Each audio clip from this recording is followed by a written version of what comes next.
Coach, I'm curious if you could describe this four-down defensive line scheme that we've heard about.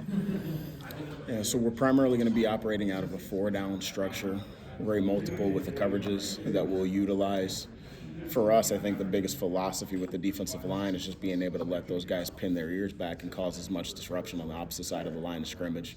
We're very multiple with the types of styles of which we'll utilize with those guys up front. We have schemes that are built more upon edge principles. We have schemes that are built more so upon interior gap cancellation.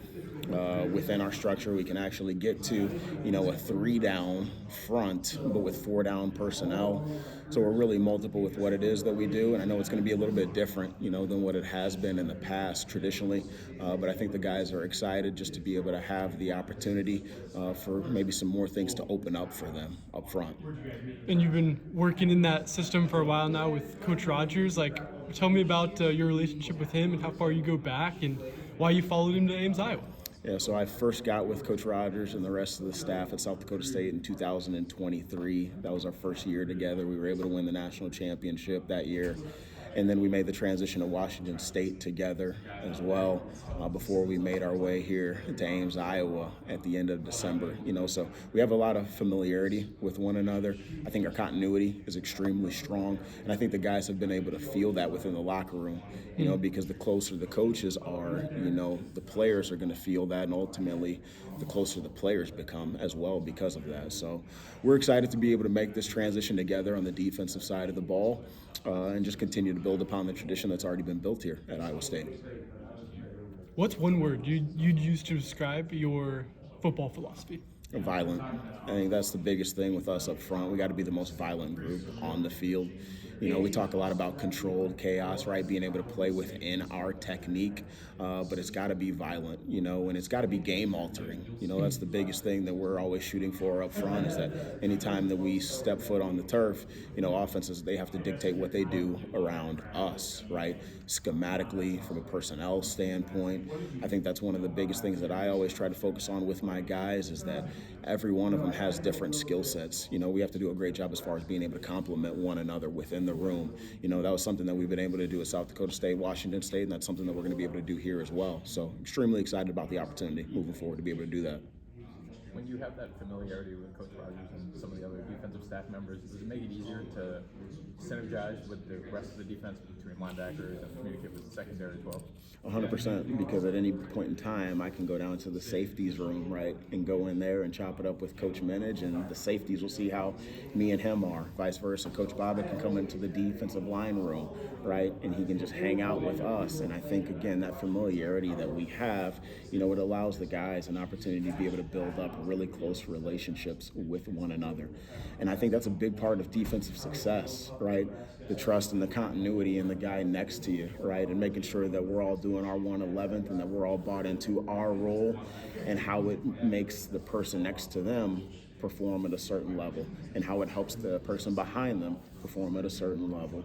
So I think that continuity and that trust is everything. That's something that we're working really hard to be able to build right now too throughout the course of the off season with doing some different meetings, not only from a position standpoint, but being able to kind of integrate all positions, right? So that familiarity continues to grow.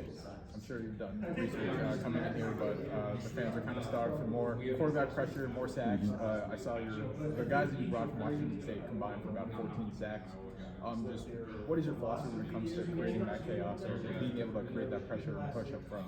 Yeah, I would say from a pass rush standpoint, it's really about being able to put the guys in position to be able to have one-on-one opportunities, We're very multiple with the fronts that we'll utilize in third down situations as well, how we can manipulate certain protections based off of the fronts that we're utilizing is something that I'm always constantly looking at. I think we did a really good job as far as the scheme portion of that this past year at Washington State, but also being able to win those one-on-one opportunities. And I think that that's just repetition, seeing a certain set a certain amount of times, being able to see the hand placement a certain amount of times, to be able to kind of build up that muscle memory. Okay, he's giving me a short set. I'm now going to utilize this move. So that's kind of the phase that we're getting into now, to where we're able to start working with our guys a little bit more, and they can get a feel for how I coach, and what it is that I'm looking for in those situations for them to be able to win and go get after the quarterback. We feel very confident about the guys that we have in place, that we're going to be able to do that at a really high rate. How do you feel that you yourself as a coach has evolved since you joined Coach Rogers up at South Dakota State, and how has that philosophy also evolved, from there to Washington State and now? Yeah, for me personally, I can't even really put it into words. Coach Rogers, he's an elite defensive mind, and Coach Bobbitt is an elite defensive mind. All of us on the defensive staff, I think we do a really good job as far as being able to collaborate with one another and give certain ideas to certain schemes that we have in place. Some of them work, some of them we utilize, some of them we don't. But still, when you can have that conversation and that open dialogue, ultimately allows you to be able to grow and develop as a coach. So for me, I would say that the evolution that I've been able to take as a coach has been exponential, just because I've had the fortune enough to be around these guys on a consistent basis. What were the keys? Sorry, John, unless you had something. What were the keys to having so much success year one in a completely new roster at Washington State?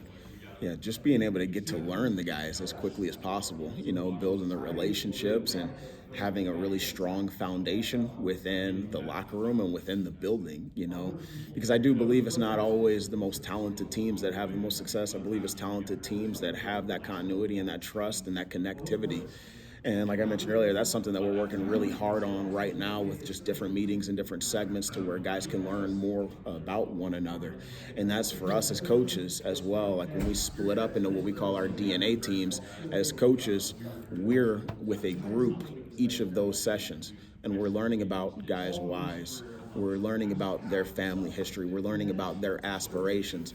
And it really has nothing to do with the X's and O's during those meetings, right? But ultimately, when you are on that field and you have some high awareness as far as who that guy is and what he's about and what his aspirations are, well, you want to go that much harder for that individual. So I think the biggest thing that allowed us to be able to have success early on at Washington State was how much we dove into the person, not just the athlete. And that's the same thing that we're doing right now. And I think sometimes those relationships can build over time. Sometimes you have to manifest, right, those opportunities for guys to be able to build those relationships. But we work very diligently at that. So I do believe that the success that we're going to have at Iowa State is going to be built off of that, the relationships that we're building right now. What's a DNA team? Why do you call it that? To be completely honest with you, I don't know why we call it the DNA team, to be completely honest with you. That's just something that we called it at South Dakota State, and it's kind of stuck all the way through. I should probably ask why we call it the DNA team, but I'm assuming it's because we're more so kind of figuring out what's inside of the guys, not really on the exterior, because it has nothing to do with any sort of physical attribute at all. It's more so the mental makeup and, like I said, their background information. So I'm assuming that's why we call it the DNA team. And last thing I'm wondering kind of on this is with Jalon Raynor, we heard a story about in a team meeting, he goes and names everybody. From your perspective, kind of on the other side of the room, how have you seen him tackle the personal side of the position and quarterback and everything that you're discussing? Yeah, you can definitely tell that he cares about being that guy and being the one that everybody looks to. He didn't say anything, but the other day when we were having a defensive line meeting, he just came in, stood inside the doorway, and I was walking out, so I came over to him and I dapped him up, but I think he was just looking to connect with the D-line, and I think that that's something that's pretty special, because at the end of the day, he's the one with the keys to the Ferrari, in a certain situation, and he's trying to be that guy. So I think that you have to do a great job as far as being able to connect, not only with the offensive side of the ball, but on the defensive side of the ball as well. And that's something that he's taken very seriously from my chair. So I'm excited about him. I'm excited about Zane and the rest of the quarterback room as well. I know it's going to be a great competition, and we're looking forward to being able to get to spring ball here soon enough. Coach, in your scheme, how important is it to get pressure with just four? And how much pride do you guys take in being able to do that pretty consistently? Take an extreme amount of pride. For me personally, obviously, I'm not saying that I'm opposed to pressure at all, but when you can get home with four on a consistent basis, well, it allows those back seven to be able to do what it is that they do, right, at a really high rate.